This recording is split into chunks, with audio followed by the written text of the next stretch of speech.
7 ജൈവ സ്ലറികളാണ് ഇന്നത്തെ പ്രധാന വീഡിയോ.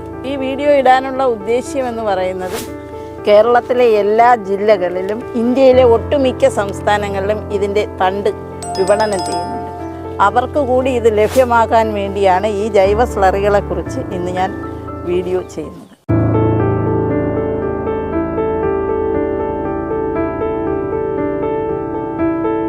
ഇത് പലരും ഉപയോഗിക്കാതെ വെട്ടിക്കളയുന്ന വാഴക്കൂമ്പാണ്. ഈ വാഴക്കൂമ്പ് ഞാൻ ചെറിയ കഷണങ്ങളായിട്ട് മുറിച്ചിട്ടിരിക്കുകയാണ്.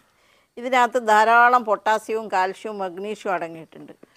പഴച്ചെടികളുടെ പൂവ് കൊഴിയാതെ നിറച്ച് വലിപ്പമുള്ള പഴം കിട്ടുന്നതിന് ഇത് വെച്ച് നമുക്ക് ഒരു സ്ലറി ഈസി ആയിട്ട് ഉണ്ടാക്കാം. ഈ സ്ലറി ഉണ്ടാക്കുമ്പോൾ നമ്മൾ പ്രത്യേകം ശ്രദ്ധിക്കേണ്ടത് ഈ എടുക്കുന്ന ടിന്ന് വളരെ വൃത്തിയുള്ള ടിന്നായിരിക്കണം. അതുപോലെ നമ്മൾ ഇതിലേക്ക് ഒഴിക്കുന്ന വെള്ളം കഴിവതും ക്ലോറിനേറ്റഡ് അല്ലാതെ കിണറ്റിലെ വെള്ളം ഒഴിക്കുക.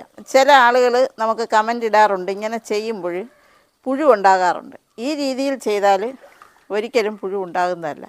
ഇതുപോലെ നിറച്ച് വെള്ളം ഒഴിച്ചിട്ട് നമുക്കിത് ടൈറ്റായിട്ട് അപ്പോഴേ തന്നെ അടച്ച് സൂക്ഷിച്ച് വയ്ക്കാം.